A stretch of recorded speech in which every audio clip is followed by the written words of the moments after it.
দৈনিক 100 বার সুবহানাল্লাহ পড়া, বলেন না সুবহানাল্লাহ। সারা দিনের ভিতরে কয়বার? 100 বার সুবহানাল্লাহ সুবহানাল্লাহ সুবহানাল্লাহ। কয়বার? 100 বার। করতে রাজি আছি তো ইনশাআল্লাহ? 5 ওয়াক্ত নামাজের পরে যদি 20 বার কইরা পড়ি তাহলে বিষয় কত? আমি মিলে কি চালাইতেছি, মেশিন চালাইতেছি, দাঁড়ায় রইছি, পড়তে থাকি। এটা বুখারী শরীফের হাদিস। আল্লাহ রাসূল বলেন, যে ব্যক্তি সুবহানাল্লাহি ওয়া বিহামদিহি সুবহানাল্লাহিল আযীম সুবহানাল্লাহ 100 বার পড়ে, আল্লাহ রাসূল বলেন সমুদ্রের ফেনা পরিমাণ গুনাহ যদি থাকে আল্লাহ তার গুনাহকে maaf করে দেন। তাহলে ভাই 100 বার সুবহানাল্লাহ পড়তে রাজি আছি তো ইনশাআল্লাহ? আল্লাহ কবুল করুক, জোরে বলেন আমিন। 2 নম্বর আমল, নবীকে ভালোবাসা, নবীর মহব্বত। আমাদের নবীকে মহব্বত করতে হবে জীবনের সবচাইতে বেশি। সুবহানাল্লাহ বলেন। আল্লাহ বলছেন, কুল ইন কুনতুম তুহিব্বুনাল্লাহ, ও দুনিয়ার মানুষ তোমরা যদি আল্লাহর ভালোবাসা পাইতে চাও ফাত্তাবিউনি, তুমি নবীজির আনুগত্য করো। বলেন না সুবহানাল্লাহ। আল্লাহ এই জায়গায় এই কথা বলেন নাই ফাত্তাবিউল কুরআন, কোরআনের অনুসরণ করো, বলছে ফাত্তাবিউনি, নবীর অনুসরণ করো। এজন্য নবীর মহব্বত, ভালোবাসা। এই যে আমরা দুরূদ শরীফ পড়ি না, দুরূদ, এই দরদ, এটা ফারসি শব্দ। দরদ নিয়া, মহব্বত নিয়া যে নবীর উপর একবার দুরূদ পড়বে, আল্লাহ রাসূল বলেন তার আমলনামায় আল্লাহ 10টা নেকি দিবেন। আর একটু জোরে বলেন সুবহানাল্লাহ। একবার দুরূদ শরীফ পড়লে তার আমলনামার থেকে 10টা গুনাহ আল্লাহ maaf করে দিবেন। এবং ওই যে গুনাহ ছিল যে এই 10টা গুনাহ, এই গুনার জায়গায় আরো 10টা অতিরিক্ত নেকি দিয়া আল্লাহ তাআলা পরিপূর্ণ করে দিবেন। কোন বান্দা যদি বলে সাল্লাল্লাহু আলাইহি ওয়াসাল্লাম, আল্লাহ নবীজি বলেন কোন বান্দা যদি বলে সাল্লাল্লাহু আলাইহি ওয়াসাল্লাম, সাথে সাথে তার আমলনামায় আল্লাহ তাআলা 10টা নেকি দিয়ে দিবেন। বলেন না সুবহানাল্লাহ। এই আমলটা কি আমাদের কঠিন? বলেন। সবচাইতে বেশি আল্লাহ কোরআনে বলছেন, ইন্নাল্লাহা ওয়া মালাইকাতাহু ইউসাল্লুনা আলান নবী, আল্লাহ এবং ফেরেশতারা নবীর উপর দুরূদ পড়ছেন। বলেন না সুবহানাল্লাহ। এজন্য বেশি বেশি দুরূদ শরীফ পড়বেন। যার আমলনামায় বেশি দুরূদ শরীফ, কিয়ামতের দিন আল্লাহ তাআলা তার সুপারিশটা আগে করবেন। বলেন সুবহানাল্লাহ। তাহলে নবীর ভালোবাসা, নবীর প্রেম, মহব্বত আমাদের অন্তরের ভিতরে ফিট করতে হবে। যার অন্তরের ভিতরে নবীর মহব্বত আছে, যার অন্তরের ভিতরে নবীর মহব্বত আছে, সেই হচ্ছে সবচাইতে বড় ঈমানওয়ালা। বলেন না সুবহানাল্লাহ। আমরা দুরূদ শরীফ আমাদের নাই, দুরূদ শরীফের আমল আমরা করি না। দুরূদ শরীফ পড়লে আল্লাহ তাআলা গুনাহ maaf করেন। আমরা যে যে দুরূদ শরীফ পড়ি, সবচাইতে দামি দুরূদ শরীফ কোনটা? যারা নামাজের মধ্যে পড়ি, আছে না নামাজের মধ্যে দুরূদ শরীফ? 3 নম্বর নবীর প্রতি ভালোবাসা, এটা হলো 2 নম্বর। 3 নম্বর নবীর প্রতি দুরূদ শরীফ পড়া। একটা হলো নবীর ভালোবাসা, আর একটা নবীর প্রতি দুরূদ পড়া। ওই যে একটু আগে বলছিলাম না, হযরত আসওয়াদ, হযরত ওমর রাদিয়াল্লাহু তাআলা আনহু হযরত আসওয়াদের পাথরটাকে এইবা দেশা দিয়া বলতেছে, পাথর, আমি জানি তুই পাথর, তোর কোনো ক্ষমতা নাই, তোর কোনো ক্ষমতা নাই, তোরে চুমা কেন নেই? আমার নবী তোকে চুমা দিয়েছে, এই নবী চুমা দিয়েছে বিদায় আমি তোকে চুমা দিই। বলেন না সুবহানাল্লাহ। নবীর মহব্বত কতটুকুন ছিল? সাহাবায়ে কেরাম নিজের জীবন পর্যন্ত বিসর্জন দিয়ে দিয়েছে নবীর মহব্বতে, নবীর ভালোবাসায়। নবীর মহব্বত, নবীর ভালোবাসায়। বুখারী শরীফের ভিতরে একটা ঘটনা আসছে। আল্লাহ নবীর সাহাবী, পরে সাহাবী হইছেন, নাম হচ্ছে আব্দুল উজ্জা। চাচার অধীনে আছে, চাচা, গোলাম মানুষ, বাপ নাই, মারা গেছে, এতিম মানুষ, চাচার অধীনে আছে। ভালো করে শুনবেন নবীর মহব্বত, ভালোবাসাতে কতটুকুন। একদিন বলতেছে, ও চাচা, মুহাম্মদুর রাসূলুল্লাহ সাল্লাল্লাহু আলাইহি ওয়াসাল্লাম আখেরি জামানার পয়গম্বর, সেটা আপনি মানেন কিনা?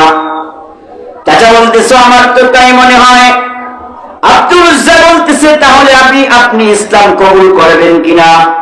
চাচা বলতেছে, না, আমি ইসলাম কবুল করব না। আব্দুল উজ্জা বলতেছে, চাচা অনেক দিন অপেক্ষা করেছিলাম, আপনি ইসলাম কবুল করবেন মনে করে, যেহেতু আপনি ইসলাম কবুল করবেন না, আপনি সাক্ষী থাকুন, এই মুহূর্তে আমি ঘোষণা করে দিলাম আমি মুসলমান হয়ে গেলাম। সুবহানাল্লাহ। চাচা বলতেছে, ভাতিজা এই কালিমা পড়ার কারণে তোমার কি অবস্থা হবে তুমি জানো নি? কই না না না আমি জানি না। চাচা বলতেছে, আব্দুল উজ্জা এই কালিমা পড়ার কারণে আমি তোমাকে এই পর্যন্ত যা দিয়েছি সব আমাকে ফেরত দিতে হবে। টাকা পয়সা সোনা দানা গহনা যা দিয়েছি সব আমাকে ফেরত দিতে হবে। আব্দুল উজ্জা বলতেছে, চাচা আপত্তি নাই, সোনা দানা টাকা পয়সা গয়না যা দিয়েছিলেন সব ফিরে দিয়েছে। চাচা বলতেছে, ভাতিজা এটাই শেষ নয়, তোমার গায়ে যে জামা আর তোমার পরে যে লুঙ্গি এটাও আমার টাকার তুমি খোলো। 20 বছরের যুবক গায়ের জামাটা খুলে দিয়ে পরের লুঙ্গিটা পর্যন্ত খুলে দিয়া 20 বছরের যুবক মায়ের কাছে গিয়া হাজির। মা 20 বছরের যুবককে উলঙ্গ দেখে 2 চোখ চেপে ধরেছে আর বলতেছে, বাবা তোমার এই অবস্থা কেন? ছেলে বলতেছে, মা ইসলাম কবুল করার কারণে আমার এই অবস্থা হয়েছে। আমার চাচা সব ছিনিয়ে রেখেছে, আমার পরনের লুঙ্গিটা পর্যন্ত আনতে দেয় নাই। মা বলতেছে, আমার কাছে কি চাও? ছেলে বলতেছে, মা আমি চলে যেতে চাই সোনার মদিনায়, নবী পাকের কাছে আমি চলে যেতে চাই, আমি একটু বস্ত্র চাই, আমি লজ্জাস্থান রাখার জন্য। মা একটা পুরানা কম্বল এনে দিলেন। আব্দুল উজ্জা কম্বলটাকে পরলেন ঠিকই, কিন্তু হাত ডাকলো না।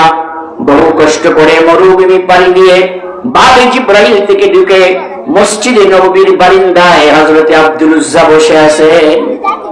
আল্লাহর নবী মসজিদের রুম থেকে যখন বের হলেন, বের হয়ে দেখেন একটা যুবক বসা, মাথার চুলগুলো এলোমেলো। আল্লাহ রাসূল জিজ্ঞাসা করতেছেন, তুমি কে, কোত্থেকে এসেছো? বলতেছে, হুজুর আমার নাম আব্দুল উজ্জা, আমি অমুক এলাকার থেকে এসেছি। তোমার এই অবস্থা কেন? তোমার এই অবস্থা কেন? হযরত আব্দুল উজ্জা 2 চোখের পানি ছেড়ে দিয়ে বলতেছে, ইয়া রাসূলুল্লাহ, ইয়া হাবিবাল্লাহ, ইসলাম কবুল করার কারণে আমার চাচা সব ছিনিয়ে রেখেছে, পরনের লুঙ্গিটা পর্যন্ত আনতে দেয় নাই। মায়ের কাছ থেকে একটা পুরানা কম্বল পেঁচায় আমি আপনার দরবারে এসেছি। আমি কম ধনী ছিলাম না, আমার চাচা সব ছিনিয়ে রেখেছে। রাসূল আব্দুল উজ্জার কথাগুলো শুনতেছে আর চোখের পানি জোর জোর করে পড়তেছে আর বলতেছে, আব্দুল উজ্জা ইসলাম কবুল করার কারণে তোমার অনেক মূল্য দিতে হয়েছে, আর তোমার অনেক মূল্য দিতে হয়েছে। আজ থেকে তোমার নাম আব্দুল উজ্জা না, আজ থেকে তোমার নাম আব্দুল্লাহ। বলেন না সুবহান, আর একটু জোরে বলেন না সুবহানাল্লাহ। তোমার অনেক মূল্য দিতে হয়েছে। নবীজি বললেন, ও সাহাবায়ে কেরাম, এই আব্দুল্লাহকে এবার কোরআন পড়াও। আব্দুল্লাহ কোরআন পড়ে চিল্লায় চিল্লায় পড়ে, আস্তে আস্তে পড়ে না। সাহাবায়ে কেরাম নবীজির কাছে নালিশ করলো, ইয়া রাসূলুল্লাহ আব্দুল্লাহ এত চিৎকার দিয়া কোরআন তেলাওয়াত করে আমাদের নামাজের ডিস্টার্ব হয়, এত চিৎকার দিয়ে সে কোরআন কারীম তেলাওয়াত করে। আল্লাহ রাসূল বলেন, ও সাহাবারা, ও সাহাবায়ে কেরাম, আব্দুল্লাহ ব্যাপারে কেউ তোমরা অভিযোগ করিও না, কারণ ইসলাম কবুল করার কারণে তাকে বড় মূল্য দিতে হয়েছে। 12 বছরের তাবুকের যুদ্ধের দামামা বেজে উঠল। আল্লাহ নবী সাহাবায়ে কেরামদেরকে কাছে চাঁদা চাইলেন, তোমাদের যা কিছু আছে হাজির করো। মেয়ে লোকেরা কানের ফুল, নাকের দুল, গলার হার খুলে খুলে রাসূলের সামনে দিতেছে। আল্লাহ রাসূল সকলকে জিজ্ঞাসা করতেছে, এই যুদ্ধে কে কি দিয়েছো, বাড়িতে কে কি রেখে এসেছো? এক সাহাবী বলতেছে, ইয়া রাসূলুল্লাহ আমার মায়ের যাবতীয় সম্পদ বলতে যা বোঝায় আমি এখানে অর্ধেক এনেছি। কেউ বলছে 1/3 এনেছি, কেউ বলতেছে 1/4 এনেছি। আল্লাহ রাসূল বলেন, সকলে দিল, কিন্তু আমার আবু বকর কোথায়? 12 বছরের হযরতে আবু বকর সিদ্দিক রাদিয়াল্লাহু তাআলা আনহু পর্দার আড়াল থেকে বেরিয়ে আসলেন, হাতে ছোট্ট একটা থলের মুখটা খুলে যখন ডালা হলো, দেখা হলো কিছু গম আর কিছু দিরহাম পড়লো। আল্লাহ রাসূল জিজ্ঞাসা করলেন, ও আবু বকর, আজকের এই যুদ্ধের জন্য তুমি কি দিয়ে এসেছো আর বাড়িতে কি রেখে এসেছো? হযরত আবু বকর চোখের পানি ছেড়ে দিয়ে বলতেছে, ইয়া রাসূলুল্লাহ, ইয়া হাবিবাল্লাহ, আমার মালের যাবতীয় সম্পদ বলতে যা কিছু বোঝায় আমি সমস্ত সম্পদ আপনার দরবারে আমি উপস্থিত করেছি। আমার ঘরে আমি আল্লাহ এবং আল্লাহর রাসূলকে রেখে এসেছি। হযরত আব্দুল্লাহ উপস্থিত হয়ে বলে, ইয়া রাসূলুল্লাহ, এই যুদ্ধের ময়দানে তো সকলেই চাঁদা দিল, কিন্তু আমি কিছুই দিতে পারলাম না।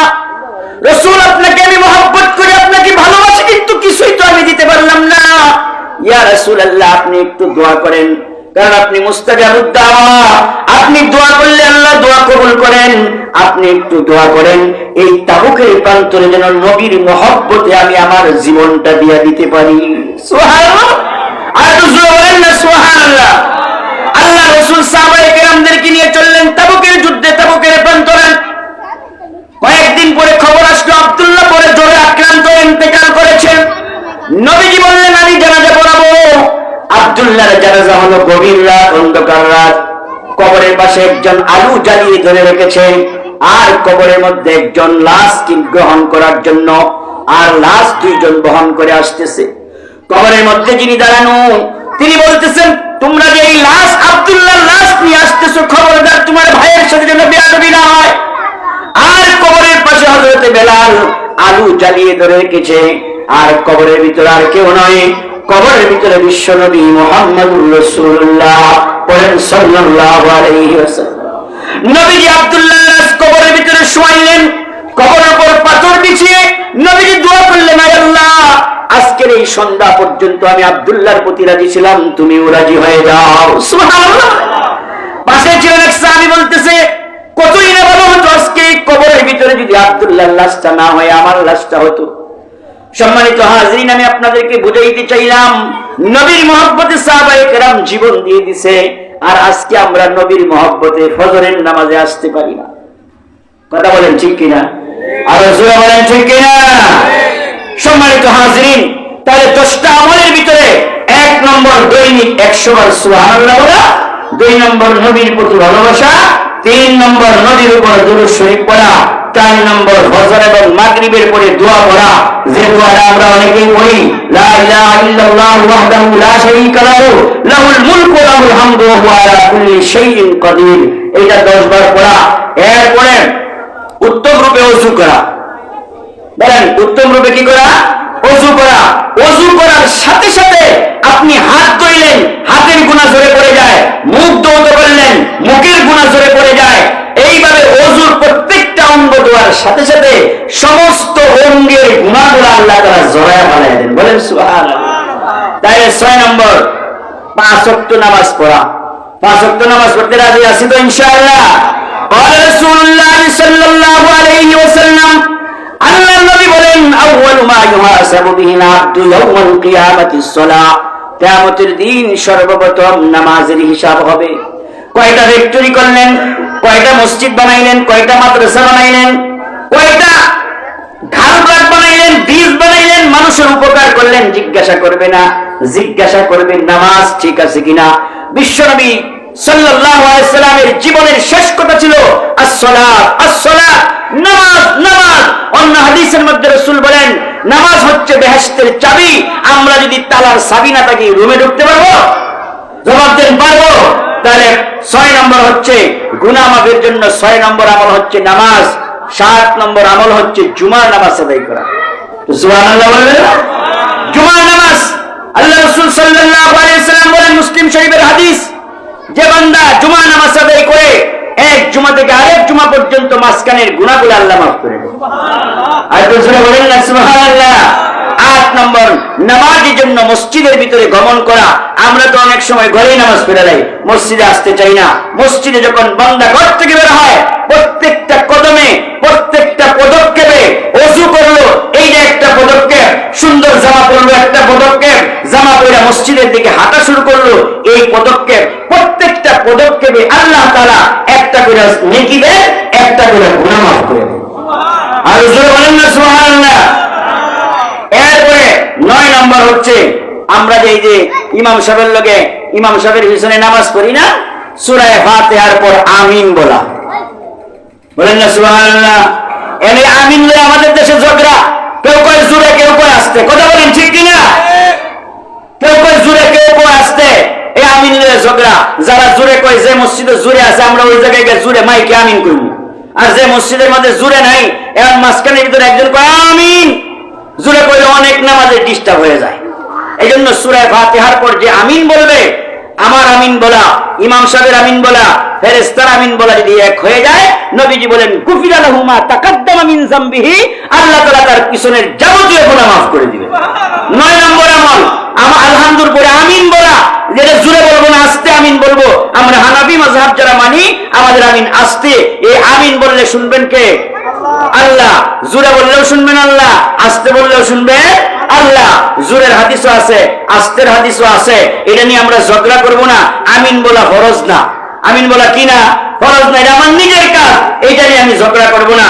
সর্বশেষ রুকু থেকে উঠার পরে রব্বানা লাকাল হামদ, এই দোয়াটা বললে আল্লাহর নবীজি বলে তার পিছনের গুনাহ আল্লাহ তাআলা মাফ করে দেয়।